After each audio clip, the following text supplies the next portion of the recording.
Olá, turma, tudo bem? Tudo bem com vocês? A nossa aula de hoje é sobre ventilação controlada a volume. Já tem uma aula lá no canal também salva sobre o modo VCV, ventilação controlada a volume, mas é uma aula rápida, explicando como ajustar cada ilha no modo volume. E essa aula é uma aula mais detalhada. Perceba logo de cara no primeiro slide, na primeira amostra aqui do slide, que você perceba que, às vezes, no modo volume, você pensa, não, vou colocar um volume a 6 ml por quilo, vou colocar ali uma frequência de 12 a 20, vai dar tudo certo com esse paciente, está tudo resolvido. Não, não é assim. Então, você percebe na primeira imagem que você tem que ajustar o volume corrente, o tiro ao volume, esse volume se encaixa para essa driving pressure do paciente, está adequado ao pulmão funcional dele, qual a taxa de resistência, qual a taxa de complacência, qual é a PIP, qual a taxa de frequência respiratória, qual a mecânica desse paciente, como é que é o fluxo desse paciente. Então, isso é muito importante. Então, todos esses itens devem ser observados no modo volume controlado. Então, de forma metódica, então, nem sempre vai dar certo. Você pode estar ventilando de uma forma injuriosa. Um pouquinho sobre a introdução à ventilação mecânica, sobre o modo volume controlado. O primeiro aparelho de pressão positiva foi pelo sueco ali do Carl Engström, de 51. Ele tentando enfrentar uma pandemia ali de poliomielite. Os ventiladores ofereciam só pressão negativa e crianças e adultos estavam sofrendo com aquela condição. Então, foi criado um ventilador com pressão positiva, onde já tinha uma entrega, uma oferta de fluxo constante e com controle ali de volume, fazendo, então, só ciclos controlados. A ventilação mecânica com modos espontâneos daí a ser criado, né? Tinha um tempo ainda pela frente para ser otimizado. Uma coisa bem interessante sobre o modo volume controlado, que disparo no modo passivo, o paciente passivo, ele é a tempo, ou seja, vai ter uma quantidade de frequência que você pré-programou 20 vezes por um tempo expiratório de 1 segundo. Então, a cada 1 segundo vai finalizar ali aquele tempo expiratório, vai ter o tempo expiratório, o ciclo total dividido em 20 pulsões por minuto. Então, vai ter 20 disparos ali realizados pelo ventilador mecânico se o paciente tiver apenas passivo. E a ciclagem, a mudança da fase índice para fase ex. A ciclagem ela é ciclada a volume. O ventilador sai do zero, do volume, vai subindo, entregando o volume do paciente. Você pré-programou. Você entregou 300 ml. Então, quando finalizar a entrega de 300 ml, ele abre a válvula expiratória, fecha a índice, e o ventilador vai permitir o paciente fazer a exalação. Lembre de 3 macrovariáveis. Existe a pressão controlada, o volume e a taxa de fluxo. Dessas 3 macrovariáveis, no modo VCV, eu consigo controlar 2 delas, o volume e o fluxo. Por quê, Mário? A fórmula do fluxo é o seguinte, é volume pelo tempo expiratório. Se eu controlo o tempo expiratório e eu controlo o volume, eu controlo o fluxo. No modo pressão, não. No modo pressão, eu não controlo o volume, então automaticamente também não controlo o fluxo. Então, no modo VCV, das 3 macrovariáveis, eu controlo 2 delas, o volume e o fluxo, e não consigo controlar a pressão. Então, muito cuidado com isso. São questões ali didáticas, mas é importante para ter conhecimento ali sobre os modos ventilatórios. Vamos lá, Mário. Eu vou abrir aqui já o nosso amiguinho aqui, já o nosso simulador para a gente fazer aqui essa simulação aqui. Perceba o seguinte, ó. Vamos calcular o fluxo desse paciente. Ele está com 300 ml de volume, com um tempo expiratório de 1,2 segundos. Transformando as unidades, ml para litro, 0,3. Basta dividir por 1000. Colocar tempo expiratório de segundos para minutos, basta dividir por 60. 1,2 dividido por 60 dá 0,02 minutos. Como é o fluxo, Mário? Volume pelo tempo índice. O volume está em litros, 0,3. E o tempo ali está em minutos, 0,02, que é a divisão de 1,2 por 60. Então, deu uma taxa ali de fluxo, dividindo isso por isso, deu uma taxa de 15 litros. Vamos observar aqui no simulador da Hamilton. Vou botar meu paciente aqui no modo volume controlado, vou confirmar aqui. O tempo expiratório está bem próximo, a 1,19. A taxa de volume 300 ml, eu vou confirmar. Então, você vai perceber que a taxa de fluxo desse paciente vai ser próxima ali a 15 litros. Ou seja, em todos os ciclos respiratórios, o paciente vai receber os 15 litros. Agora, perceba aqui, na aba lateral. Aqui está aqui o 20 de fluxo, né? A taxa de fluxo a 20. Perceba que está começando aqui abaixo de 20, em 15 litros. Você abrir a aba monitorização, perceba que o fluxo expiratório está aqui, 15 litros por minuto.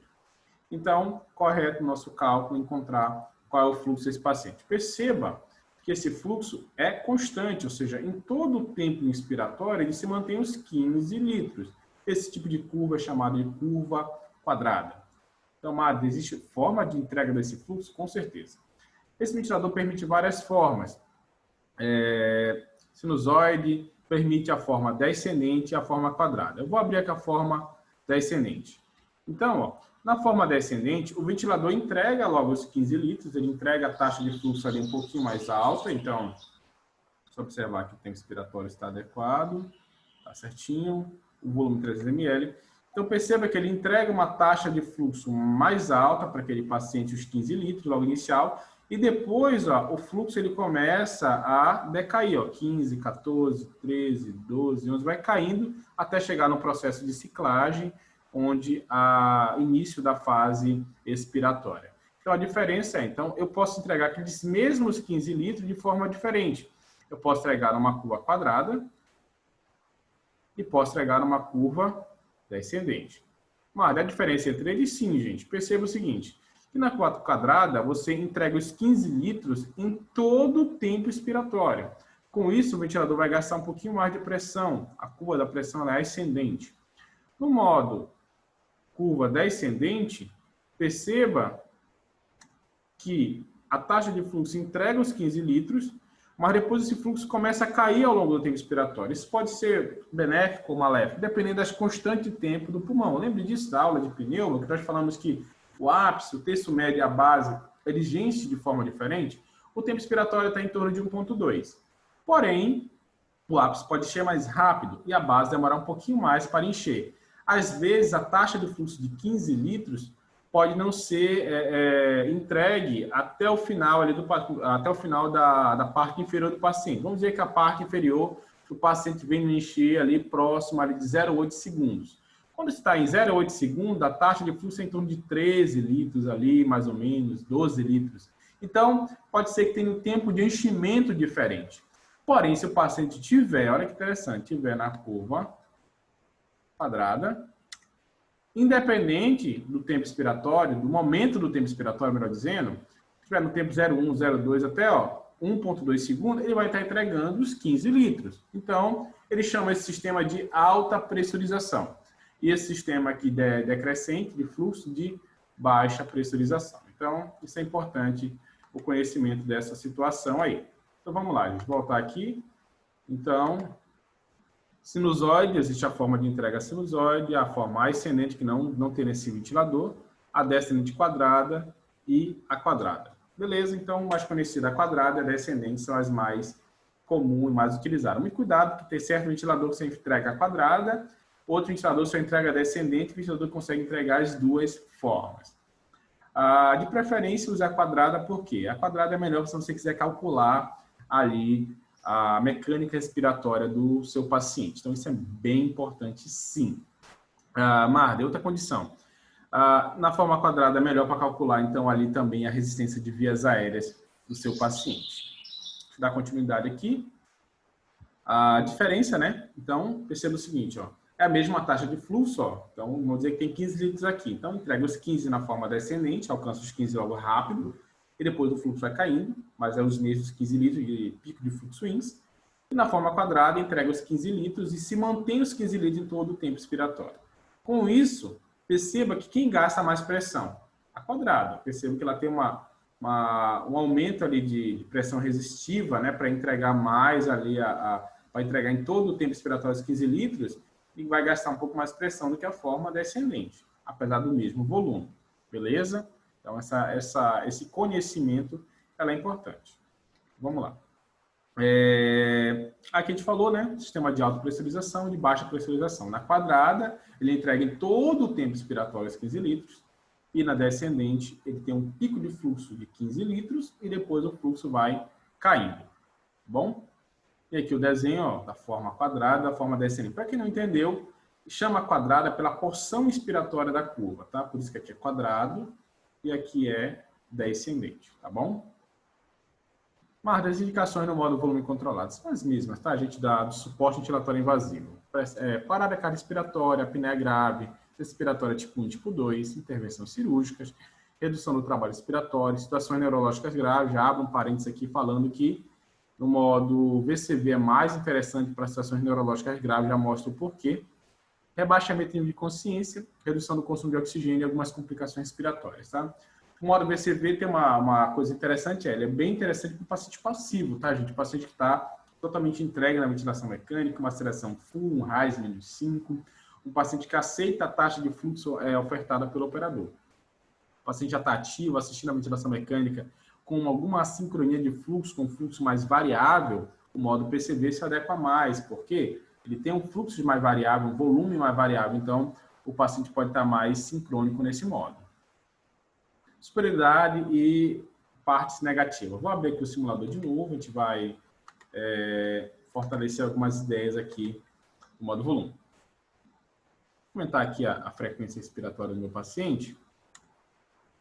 Perceba o seguinte, ó, que o nosso paciente agora, com 300 de volume e uma frequência de 18, ele vai gerar um volume minuto fixo. Já já ele vai estabilizar aqui, nós vamos entender qual é o volume minuto que ele vai entregar para o paciente em todos os ciclos. Ele é fixo por quê, Marcos? Porque o volume minuto nada mais é que o produto do corrente pela frequência, ou seja, 0,3 vezes 18. Mas 0,3 por quê? Não é 300? Calma.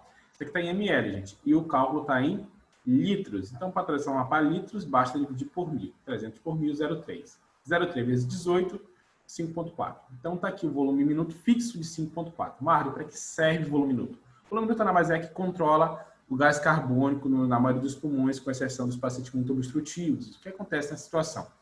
Nessa situação, gente, acontece o seguinte. Quanto maior o volume minuto, menor a taxa de CO2 ali arterial, e quanto menor o volume minuto, é possível ter aumento do CO2 arterial. E com isso, pode promover vasoconstrição ou vasodilatação cerebral. Então, provocar uma injúria cerebral se o paciente tiver com oscilação do volume minuto. Situações neurológicas graves, isso pode acontecer. Então, um paciente que tem uma situação neurológica muito grave, onde o médico precisa controlar a pressão intracraniana, precisa saber de forma adequada a pressão de perfusão cerebral, o fluxo sanguíneo cerebral, e o CO2 pode alterar isso daí com vasodilatação, vasoconstrição. É interessante ter um CO2 controlado de 35 a 40. Para controlar o CO2 de 35 a 40, eu preciso ter uma taxa de volume minuto já fixa. Onde eu consigo isso? Apenas no modo volume.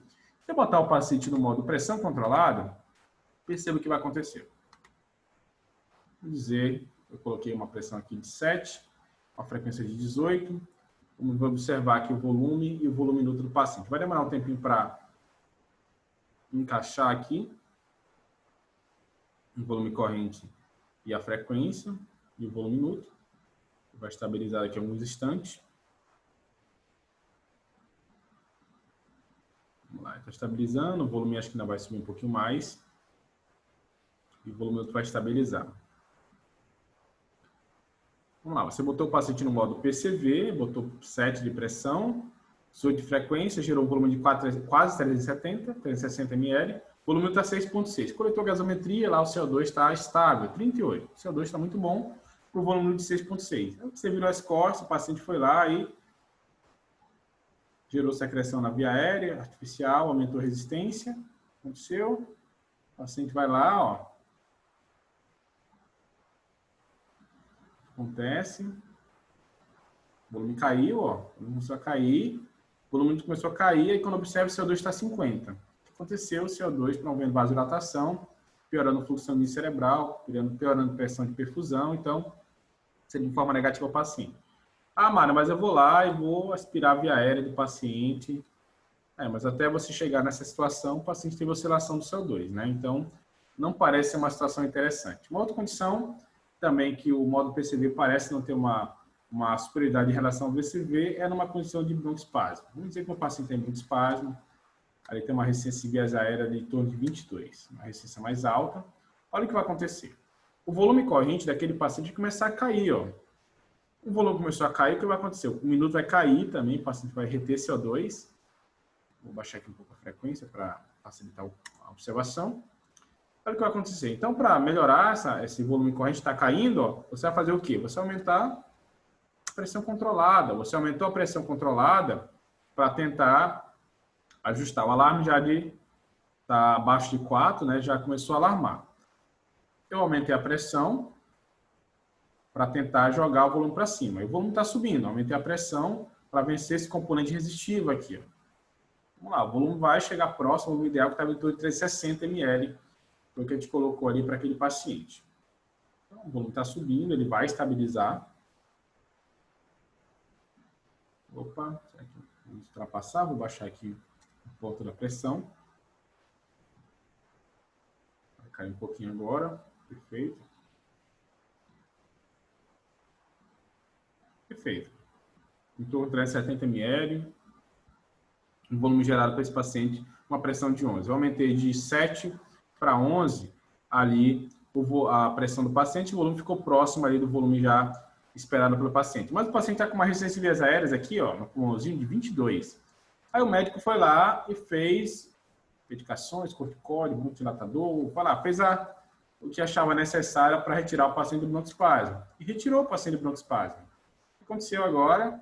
Perceba que essa mesma pressão de 11 agora faz um volume absurdo no paciente. Perceba que o volume está subindo. Automaticamente vai gerar aumento do volume minuto. Pode gerar uma hipocapnia naquele paciente também. Então, muito cuidado com isso, tá bom? Então, opa, mais uma situação que o modo VCV não permite isso, tá bom? Ele vai manter o volume corrente estável, o volume minuto mais estável. Então, te mostrou duas situações onde o modo PCV pode ser negativo e o VCV pode mostrar um grau de superioridade. No contexto geral, não há, olha que interessante, não há superioridade em VCV e PCV. Basta ter um bom operador, tá bom? Operar os dois modos vai muito bem. Porém, requer um pouco mais de atenção no modo PCV. O pulmão de SARA tem artigos mostrando que no fase inicial da doença, o modo VCV parece ser interessante, controle de mecânica, volume fixo, volume mais baixo. Pacientes da fase aguda, o modo PCV parece algo bem interessante pela taxa de fluxo, paciente um pouco mais ativo na ventilação mecânica. Basicamente isso. Benefício do VCV, eu falei, controle de volume minuto na situação neurológica grave, controle de mecânica respiratória, vamos falar depois. Evita oscilação no volume corrente também, é uma coisa interessante, aquele strain rate. O paciente ali também evitando mais deformação, volume mais alto. E também a condição obstrutiva grave, um broncoespasmo também, na concepção aqui do gráfico, a gente percebeu que o modo VCV é superior. Marli, ponto negativo, taxa de fluxo, tá, gente? O principal ponto negativo do modo VCV é a sincronia de fluxo.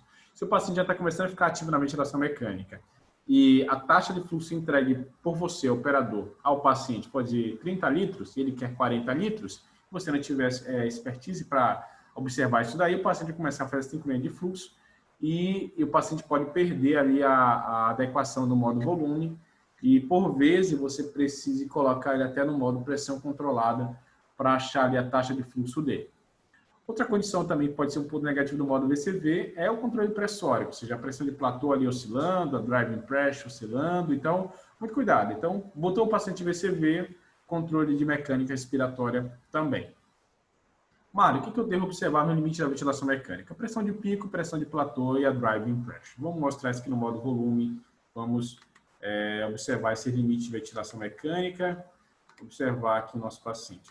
Vamos lá. Vou botar um paciente aqui no modo volume, uma curva quadrada, fluxo, confirmado, com uma taxa aqui de... Vamos dizer que o meu paciente aqui tem agora por volta ali de 70 quilos, 420 de volume, então, eu falo como ajuste cada item. Basicamente, pegar o peso ideal multiplicado por 6, então está aqui 70 vezes 6, 420. Eu vou adicionar uma pequena pausa respiratória nesse paciente para falar dos itens de mecânica. Então, vamos lá. Essa é uma pausa um pouquinho maior.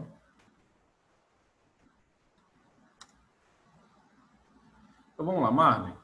Você pediu para o ventilador mecânico entregar os 420 de volume com essa PIP de 5. O que aconteceu? Perceba que a pressão de pico ela ficou em torno de 14. A pressão de platô ficou em torno de 12. E a PIP, gerenciada por você, está 5. Quais são os limites, Mário? O pico não ultrapassar 40 centímetros de água, só em certas condições obstrutivas graves. O platô não ultrapassar 30, entendeu? E a driving pressure, que é nada mais do que a subtração do platô menos a PIP, que está dando 7, 12 menos 5, 7, não ultrapassar 15. Tá bom? Eu vou aqui abrir aqui novamente a aula, para você não fixar esses valores, tá bom? Então, ó, pico até 40, tá? Cuidado, em situação de broncoespasmo pode ultrapassar esse pico de 40 A pressão de platô até 30, em caso de SARA pode chegar até 35, desde que a driving pressure não ultrapasse 15. E a driving pressure, que é o platô menos a PIP, em torno de 15, tá bom? Obedecer esses valores é muito importante. Para quem não entendeu, ó, onde estão esses valores no gráfico de pressão, está aqui o desenho, ó, a pressão de pico, a pressão de platô e a PIP. Marta, o que é a pressão de pico? É o máximo de pressão que o ventilador utilizou para vencer o componente elástico e resistivo do parênquima do paciente. E a pressão de platô é a pressão máxima no alvéolo, descontando já a resistência de vias aéreas, seja instrumental, seja anatômica. E a driving pressure nada mais é do que o platô menos a PIP. Vou dar um exemplo aqui. Aquele exemplo anterior, nós estávamos usando os 420 de volume, né? Estava mostrando um pico de 14, um platô de 12 e uma driving pressure de 7. O que aconteceu aqui? Olha, Marley, para entregar os 420 de volume, eu gastei 14 de pressão. Desses 14 de pressão, eu gastei 2 centímetros de água para parte de resistência em vias aéreas, porque o pico menos o platô, ele confere a resistência de vias aéreas, ou seja, para atravessar o tubo, atravessar a traqueia, brônquio e bronquíolo, ele gastou 2. Então, aqui, essa diferença de pico e platô, nada mais é que a resistência em vias aéreas. O quanto ele gastou para atravessar o caminho, e chama de doença do caminho, ou seja, os tubos, a via aérea de condução. A parte elástica, nada mais é do que a driving pressure. É o quanto ele gastou de pressão para encher os 420. Lembrar que o que está enchendo é o componente elástico. A parte de cima é espaço morto. Então, o que acontece? Quando deu o platô, 12. 12 menos 5 de PIP, está dando 7 de driving pressure. Então, ele gastou 7 de driving pressure para esticar, manter, expandir o pulmão e entregar os 420. E você pediu para deixar 5 de PIP para manter a capacidade de resal funcional, manter os alvéolos abertos no final da expiração. Então, 5 mais 7 dá 12. Mais 2 dá os 14 de pico. Vamos lá para o ventilador mecânico para a gente entender um pouquinho mais o que está acontecendo. Olha aqui, ó. Então, os 420 de volume, 14 de pressão de pico, que é a pressão máxima que ele utilizou, o 12, que é o platô, que aqui está embaixo, ó. Então, o máximo no alvéolo, descontando a zona condutora, e 12 menos 5 é a driving pressure, que é 7. Vou mostrar uma condição aqui, ó, onde o paciente vai ultrapassar aqui a driving pressure ideal. Vou botar uma complacência bem baixa, uma complacência de 14.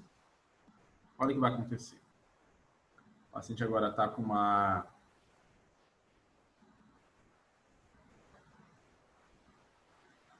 Deixa eu só ajustar aqui o alarme para me entregar o...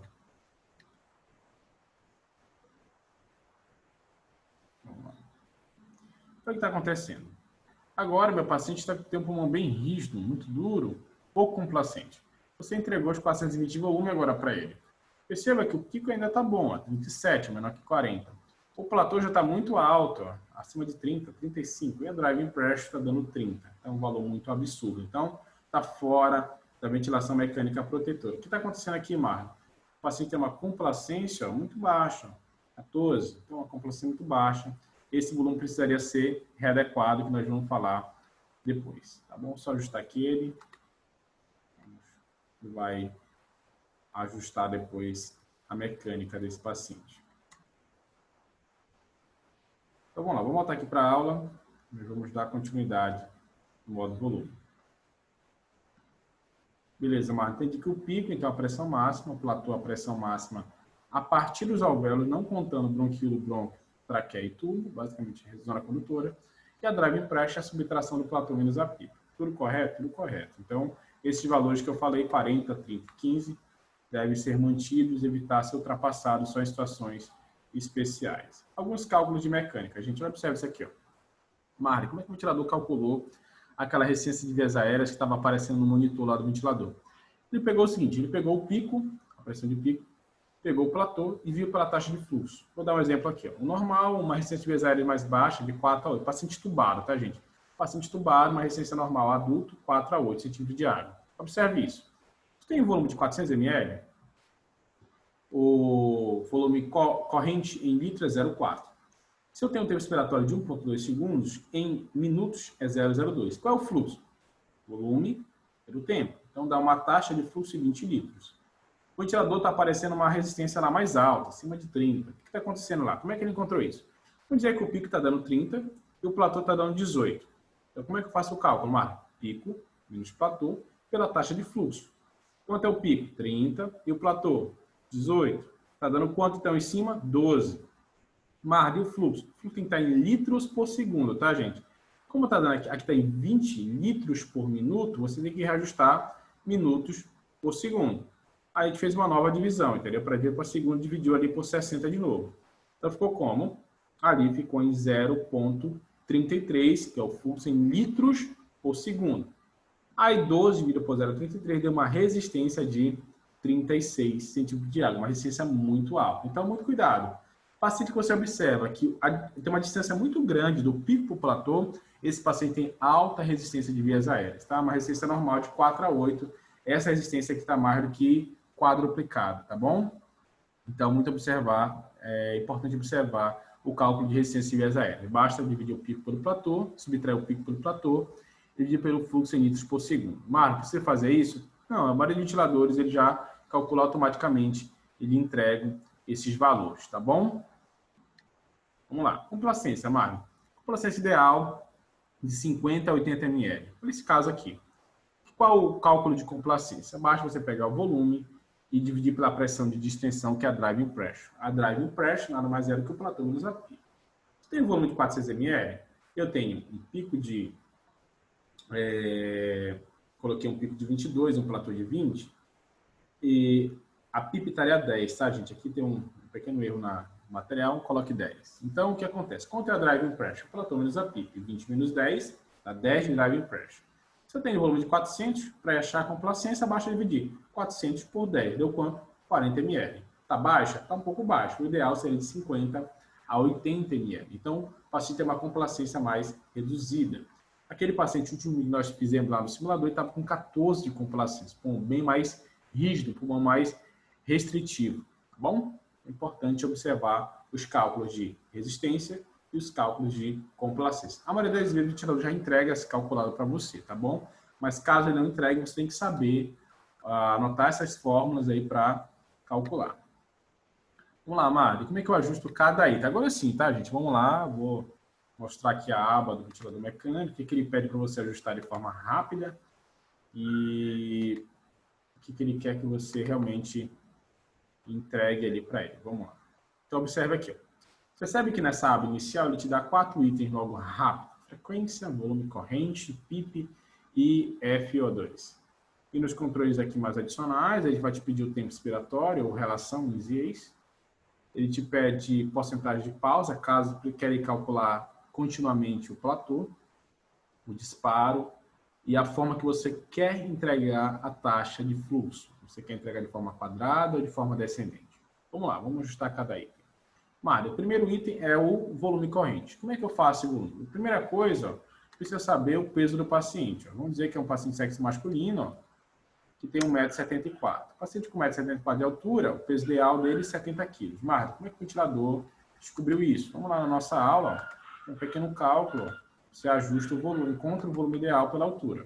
Se for um homem, 50 mais 0,91, aí entre parênteses aqui, ó, a altura é menos 152,4. Tem um exemplo aqui, ó, um homem de 1,70 m, o peso ideal é 66 kg. Ó. Botei aqui a fórmula, resolvi aqui, está entre parênteses, fiz a multiplicação e fiz a soma. Então, o volume ideal, o peso ideal dele é 66 kg. Esse peso é o peso fit, tá, gente? O peso ideal para aquela altura. Então, como é que eu faço para ajustar o volume desse paciente? O ideal é usar volumes mais baixos. Pega esse peso e multiplica por 6. Ah, Mário, então o volume corrente nada mais é do que peso por 6. Isso. Só que o peso ideal, esse peso é baseado na altura. Se o paciente tiver 120 kg de peso ali, peso de balança, que a gente chama, né? E tinha 1,70 m, o peso calculado para ele é 66 kg, tá? E não os 120 que ele tem. Mesma coisa, se eu tenho um paciente de 1,70 m com peso de 50 kg, não calcule pelo peso real dele, sim pelo peso ideal, que é 66 kg, tá bom? Não é o peso gordo nem o peso magro, é o peso ideal. Só que a ventilação mecânica, ela abre um leque mostrando que você pode usar de 6 a 8 ml por quilo. Então, se eu botar 6 ml por quilo, é 396 ml. Se eu botar 8 ml por quilo, 528. Então, o paciente pode, uma palavra até portuguesada, janelar, entendeu? Entre ali 396 até 528 ml. Você pode colocar o volume nessa faixa, que é o volume até correto para aquele paciente. Então, basicamente, o ponto número 1, volume, eu devo ajustar pelo peso do paciente. Eu vou falando de cada item, depois eu retorno para o simulador. Margem, frequência. A gente tem muito cuidado com a frequência, aquele de valores da Ecoreba, de 12 a 20, não funciona, tá bom? Ajuste seu paciente pelo volume minuto, ou seja, entregue uma taxa de frequência para aquele paciente para entregar um bom volume minuto. O volume minuto inicial, pelo menos, né, daquele paciente, então de 5 litros por minuto, ou seja, tem um paciente de 60 kg de peso ideal. 60 vezes 6 dá quanto de volume? 360. Qual a frequência mínima desse paciente que eu devo colocar no ventilador mecânico para entregar aquele paciente ali um volume minuto de 5? Qual o cálculo do volume minuto? 5, né? 5 de volume minuto, é o mínimo para todos. Uma frequência, um volume corrente 360 e uma frequência ali que eu quero encontrar. Regra de 3 simples. Vou dividir o 360 de volume. Posso ir para litros, tá, gente? ml, litros. 0,36. Divide por 5, que é o volume minuto esperado, e dá uma frequência de 13,88. Então, perceba que a frequência mínima desse paciente arredondando é em torno de 14 inspirações minuto. Ou seja, se o paciente tem 360 de volume corrente, eu devo colocar no ventilador mecânico 14 frequências respiratórias. Por quê? Essa multiplicação vai gerar ali volume minuto acima de 5. Vamos observar essa pequena relação ali no ventilador mecânico. Aqui, ó, vou botar os 360 de volume, esse meu paciente, e vou botar ali as 14 incursões, tá bom? Então, perceba, ó, que o volume minuto, ó, vai cair, ó, fica próximo de 5.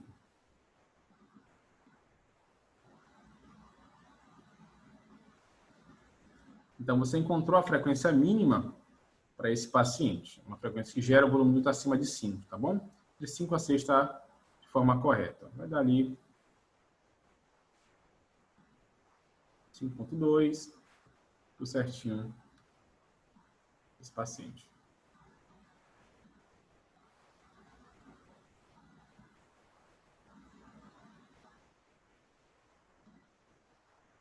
Beleza, ó, 5 de volume minuto está certinho o valor esperado. Mas se você botar 12 de frequência nesse paciente, que você pode ter aprendido de 12 a 20, vai para você com o volume minuto. Ele vai cair, ó, abaixo de 5.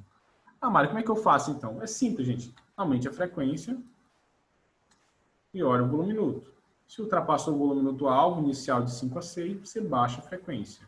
Se não alcançou ainda o volume minuto alvo, você aumenta a frequência. Então, a frequência ela é baseada no volume minuto. E o volume corrente baseado no peso predito do paciente, de 6 a 8 ml por quilo. Dê preferência para 6 ml por quilo, volumes mais baixos. Tá bom? Principalmente se o paciente estiver passivo. Pronto, ó. Aumentei a frequência, aumentou o volume minuto. Passou de 6, ó, vamos dizer que o alvo era 6. Vou baixar aqui a frequência do meu paciente para 15, ó, pronto. Ó. Agora vai baixar o volume minuto, ó, vai chegar na casa dos 5 a 6. Beleza? Tranquilo. Vamos lá, Mário. Então, eu entendi aqui. Ponto número 1, meu paciente está no modo volume. Eu ajustei o volume o volume daquele paciente pelo peso predito, multiplicado por 6. A frequência eu ajustei observando o volume minuto. Cuidado com as frequências mínimas, no caso, né? Ali muito cuidado com a frequência de 12, 10, frequências muito baixas. Principalmente se o paciente tiver volume corrente mais baixo, pode ser que não gere o volume minuto mínimo de 5. Então, vai aumentando a frequência, reduzindo e olhando o volume minuto. Coloque o seu paciente entre 5 a 6, que parece ser um volume minuto mínimo inicial, tá, daquele paciente. Então, já falei, ó, frequências mais baixas, nesse paciente em questão aqui, gera aí hipoventilação e aumento do gás carbônico, tá? Cuidado com isso. Marlon, como ajustar o fluxo? Gente, fluxo nada mais é que o volume corrente pelo tempo expiratório. A maioria dos adultos tem uma taxa de fluxo de 25 a 35 litros, tá bom? Então, muito cuidado com isso. Então, bora observar aqui uma situação. Aqui.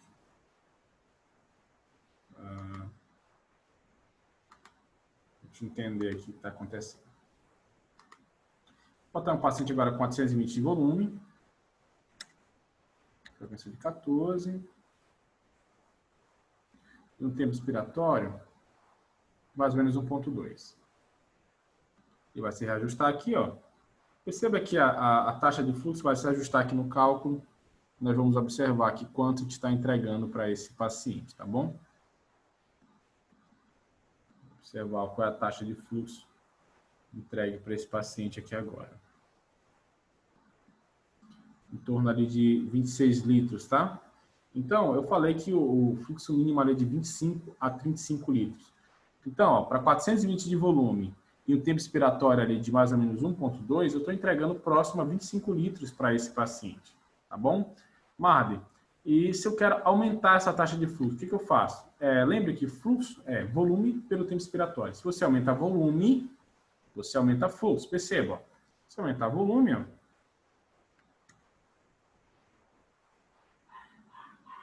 eu vou aumentar, olha, perceba que eu aumentei o fluxo. Então, volume e fluxo é diretamente proporcionais. Se eu aumentei volume, eu vou aumentar o fluxo. Lembre-se que tem que estar de 6 a 8 ml por quilo, tá, gente? Então, aumentar o volume, tirar dessa faixa, pode ser deletério, piorar a mecânica do paciente. Tá aqui, coloquei 30 litros. Mário, meu paciente ainda quer mais volume, quer mais, desculpa, mais fluxo. Mas eu não posso mais aumentar o volume. O que eu faço? Eu vou no inversamente proporcional, lembra? Se eu aumentar o tempo expiratório, eu diminuo o fluxo. Se eu baixar o tempo expiratório, eu aumento o fluxo. Ah, tá. Então, o volume é diretamente proporcional e o tempo é inversamente proporcional. Então, eu estou com o tempo expiratório de 1,19. Vou baixar o tempo expiratório para 0,9, 0,89. Olha o que vai acontecer. Se eu baixei agora o tempo expiratório, olha o que vai acontecer com a taxa de fluxo. Aumentou já para próximo, ó, 40 litros. Interessante. Então, eu posso controlar esse fluxo do meu paciente observando, ajustando tanto o volume, como ajustando também o tempo inspiratório. Vou retornar aqui. Então, é dessa forma que você ajusta. Como é que eu ajusto o tempo expiratório, mas no modo VCV? Observando a taxa de fluxo, tá, gente? Dessa forma que você observa. Se seu paciente aceitou aquela taxa de fluxo, possivelmente você também está acertando ali o tempo expiratório daquele seu paciente. Bom, vamos retornar aqui.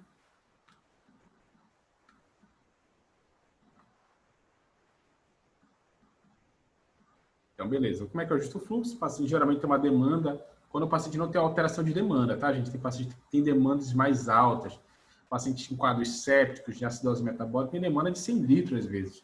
Uma demanda não alcançada pelo ventilador mecânico por muitas vezes, que necessita de sedação completa devido até bloqueio neuromuscular, pelas altas taxas de fluxo e deformação do parênquima, tá? Mas geralmente o paciente com a demanda adequada, de 25 a 35 litros, está de bom tamanho, você pode ajustar tanto ajustando o volume, aumentando o volume, ou diminuindo o tempo inspiratório. Bom?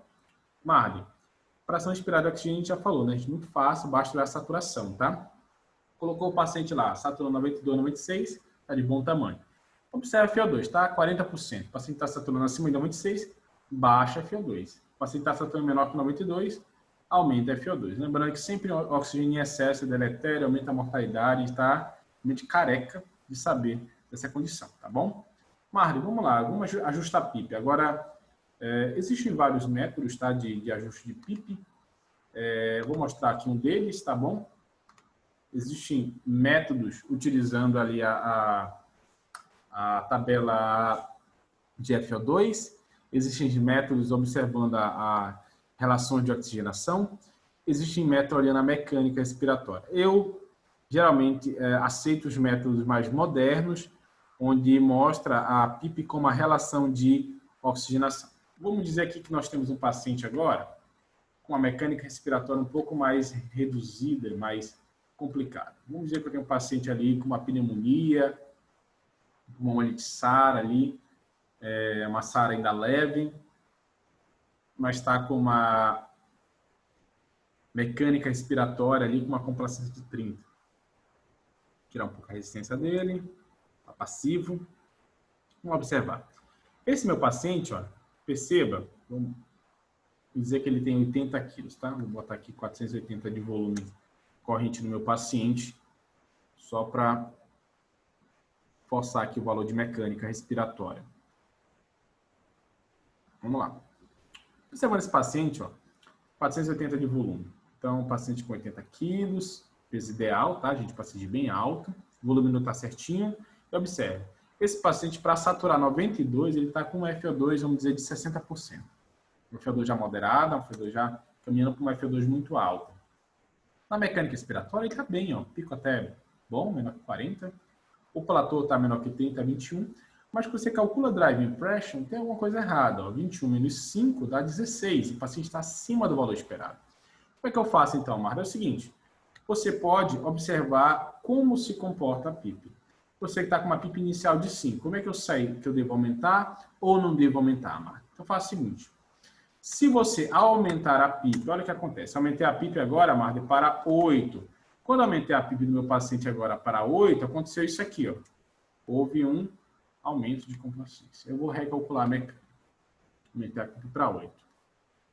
Quando aumentei a PIP para 8, aconteceu o seguinte, ó. Meu paciente agora está com 22 de pico, 20 de platô e 8 de PIP. Uma driving pressure agora de quanto? De 12. Eu passei de uma driving pressure de 16, uma driving pressure de 12. Automaticamente o paciente começou a saturar melhor e agora eu comecei a baixar a FO2 e consegui reduzir ele até 40%. Então, pronto. Então, se eu aumento o PIP e eu tenho melhora da mecânica pulmonar com redução da driving pressure, esse paciente tem benefícios com PIPs mais elevados. Se eu tenho agora uma outra situação, vamos aqui voltar meu paciente, aqui eu vou botar um paciente que é realmente para onde ele está. Agora o que está acontecendo aqui? Eu já peguei meu paciente agora, a PIP estava 5, tá? Ele vai retornar para aquela mecânica inicial. Está aqui. Pico, 23, vai ficar em torno, isso, 21 de platôs, 16 de driving pressure. Então tá ruim, né, gente? Vamos observar se esse paciente consegue melhorar com o NPIP. Vamos meter a PIP agora para o mesmo valor de 8. E olha o que aconteceu, gente. O pico subiu, ó. Só reajustar isso. O pico subiu 26, o platô subiu para 24 e a PIP 8, a driving pressure continua os mesmos 16. Então, assim, não teve melhora da mecânica respiratória com aumento de PIP nessa situação. Então, não parece ser uma PIP benéfica, tá bom? Então, nessa situação, aumentar a PIP não parece ser interessante. Então, como é que eu ajusto o PIP, Marcos? Estou ensinando um método para vocês aqui, mais moderno, observando a complacência estática e a predição de distensão. Se eu aumentar a PIP, eu reduzo a driving pressure, o paciente teve benefício, ganho de complacência menor sobre distensão, tinha colapso. Se eu aumento a PIP, eu tenho a driving pressure, permanece a mesma coisa, ou ela até aumenta, então o paciente não tem benefício desse aumento de PIP, você está sobredistendendo aquele pulmão. Marley, vamos dizer o seguinte agora, olha que coisa interessante.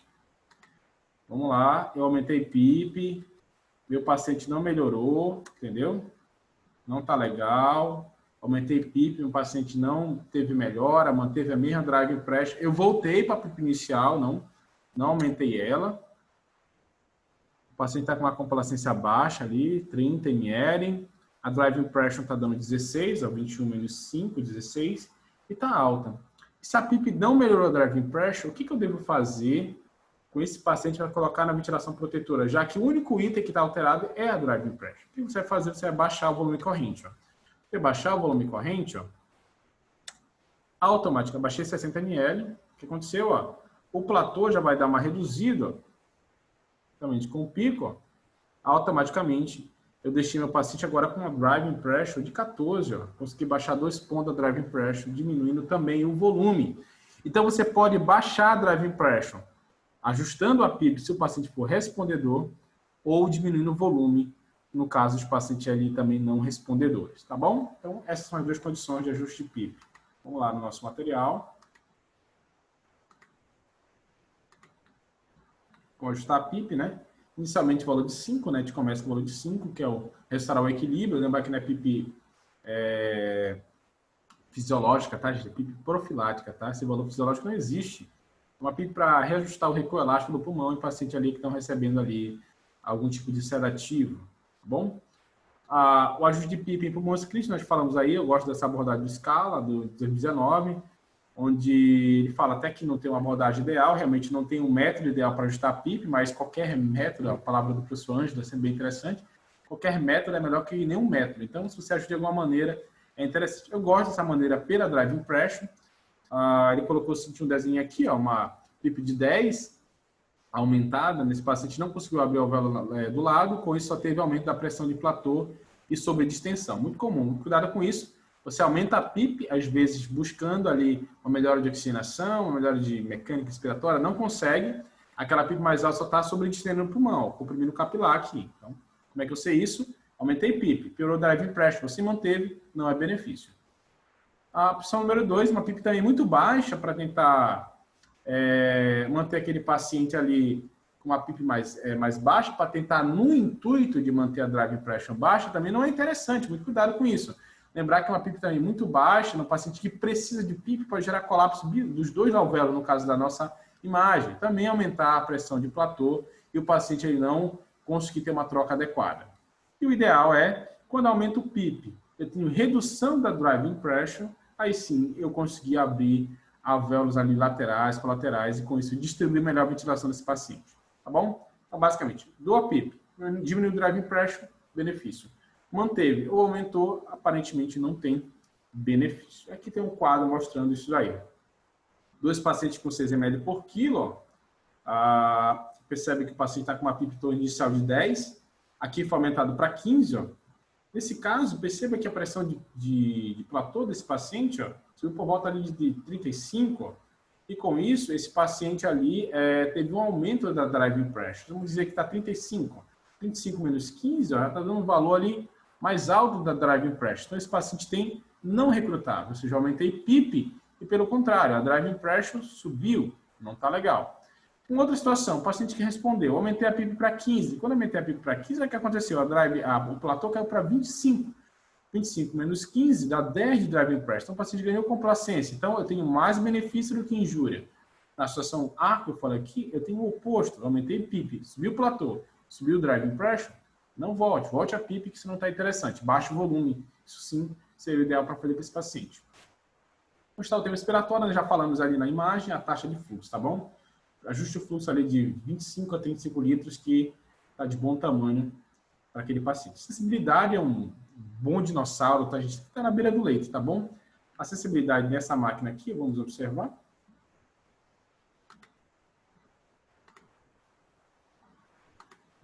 Perceba que nos controles adicionais, ó, ele me dá uma forma de disparo, ó, a fluxo, entendeu? Que varia de 0,5 a 15 litros. Cuidado com isso, tá bom? Cada máquina tem uma forma aí de ajustar esse disparo aí, entendeu? Então, essa máquina aqui, um disparo mais baixo, de 2, ela fala o seguinte: se o paciente fizer um esforço respiratório e ele conseguir mover 2 litros por minuto no sistema, então ele atingiu o limiar de sensibilidade. O ventilador vai entender que isso foi o paciente e vai abrir um ciclo para ele. Então, tem um ciclo ali assistido, ou se o paciente é em modo espontâneo, um ciclo espontâneo.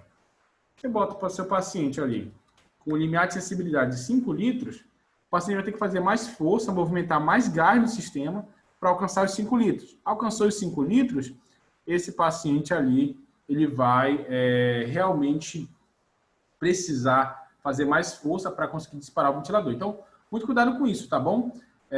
Disparo a fluxo, então, nessa máquina, quanto maior a taxa de fluxo aqui, mais difícil para o paciente disparar a máquina, mas ele precisa movimentar de gás no sistema para o ventilador reconhecer o disparo dele. Quanto menor o valor, mais fácil precisa para ele realmente movimentar no sistema para conseguir disparar o ventilador. Existem outros valores de sensibilidade também, ó. Eu coloquei aqui o disparo à pressão, ó. Então, ó, coloquei aqui e botei o disparo à pressão. Perceba que essa máquina também vai de 0,5 a 10 centímetros de água de pressão. Então, o que é isso, Mário? Tem um valor de PIP lá, vamos dizer que o valor de PIP está 5 aqui, ó. O paciente fez esforço na curva de pressão ali, fez esforço diafragmático. Se ele conseguiu deslocar a partir da PIP uma queda de pressão no sistema de 2 centímetros de água, o ventilador reconhece que foi ele e automaticamente o ventilador abre a válvula e abre o ciclo ali assistido para aquele paciente, ou espontâneo se estiver no modo PSV. Se o paciente, você colocou 4 centímetros de água, o paciente tem que fazer um esforço que desloque a PIP 4 centímetros de água, ou seja, tem uma queda de pressão de 4 centímetros de água, ou seja, mais força. Muito cuidado com isso. Então, aqui são valores negativos, tá, gente? Então, quanto maiores os valores negativos de pressão nesse paciente, mais difícil ele disparar o ventilador. A mesma coisa no fluxo, tá bom? Cuidado com isso. Geralmente, eu prefiro ventilar com sensibilidade a fluxo, uma sensibilidade mais fácil para ele movimentar no sistema. Começa com valores baixos, tá bom? Desde que não tenha alto disparo no sistema. E observe se meu paciente, quando está entrando, ele consegue está fazendo esforço, ele consegue disparar o meu limiar de sensibilidade. Isso aqui é muito beira-leite, tá bom? Muito importante, é que é muita expertise para ficar observando ali o paciente, se ele está disparando ou não, e se o limiar de sensibilidade está adequado àquele paciente. O ideal é não fazer autodisparo e não ter disparo ineficaz, tá bom? Alarmes, tá, gente? Esse alarme tem que ser observado, tá bom? Os alarmes tem que ser ajustado ali numa porcentagem acima do volume basal. Exemplo, se eu botei meu volume minuto-alvo de 6 litros por minuto, eu ajustaria meu alarme ali em torno de 4, meu alarme em torno de 9. Ou seja, a janela de alarme ali, vamos abrir aqui para facilitar o conhecimento. Você abre aqui a nossa aba. Então, ó, aqui. O que está acontecendo aqui? O paciente está com volume minuto de 5, próximo a 6, né? Eu vou aqui, ó, nos meus alarmes, ó. Vou botar meu volume minuto em torno de 9, o máximo. E o volume mínimo de 4. Se eu estou janelando ali, o paciente 30% ali da janela de volume minuto. Ou seja, o que é isso? Meu paciente está em torno de 5,9. Se alguma coisa acontecer, algum vazamento, alguma coisa no sistema acontecer, o volume minuto cair para baixo de 4, ele vai alarmar o ventilador. Se meu paciente começar a fazer esforço expiratório do nada, aumentar o volume para cima, o valor acima de 9, vai também disparar o ventilador. Então, dessa forma, você ajusta o paciente, o volume minuto, a frequência, o volume corrente e a pressão. Tá bom? Então, você coloca um valor de 30% para mais e para menos, para você observar que tem alguma coisa errada. O ventilador não é para ser silenciado, tá, gente? O paciente está alarmando o ventilador mecânico, você tem que ir lá, observar o seu paciente para observar se está acontecendo alguma coisa errada. Então, silenciar alarme não é o correto, tá bom? E depois disso, nós finalizamos aqui no modo volume controlado. Eu vou só mostrar, relembrar cada item, nós finalizamos aqui a nossa aula de hoje do modo volume controlado. Então, vamos lá, Marne. Eu coloquei o volume corrente, observando o quê? Eu coloquei o volume corrente, observando o peso predito desse paciente, em torno de 70 quilos. A frequência eu ajustei para mais ou para menos, observando o volume minuto. Eu coloco entre torno de 5 a 6 litros por minuto. Se aumenta a frequência, aumenta o volume minuto. Se eu baixo a frequência, eu baixo o volume minuto. A PIP inicial é em torno de 5, mas se o paciente está perdendo complacência, está piorando a oxigenação, eu vou testar a PIP mais alta, desde que diminua a driving pressure. Platô menos PIP fica um valor mais baixo. A FO2, baseado na sua saturação. O tempo expiratório, a gente na taxa de fluxo, tá bom? Ó, então, ele está com um fluxo de 25 litros, aqui 26 litros. Se eu quero o fluxo mais alto, ele quer mais fluxo, eu pego o tempo expiratório e reduzo. Se o meu paciente está com fluxo muito alto, eu posso aumentar o tempo expiratório com a intenção de reduzir o fluxo, tá bom? Desde que meu paciente tenha uma pressão de pico adequada, menor que 40, um platô menor que 30 e uma driving pressure menor que 15. Tudo certo, gente? Então, essa aqui é a nossa ideia aqui com a aula de ventilação mecânica. Então, com essa ideia, nós finalizamos aqui a nossa aula de ventilação mecânica no modo volume controlado. Eu espero que vocês tenham gostado aqui da nossa aula de volume, como ajustar cada item, como aprender aqui os cálculos, como ter uma noção realmente do que está acontecendo. Tá bom, gente? Então, muito obrigado, valeu, até a próxima. Nossa próxima aula será o modo pressão controlada, que é uma aula também bem legal. Vamos tentar sempre linkar com a aula anterior. Valeu e até a próxima.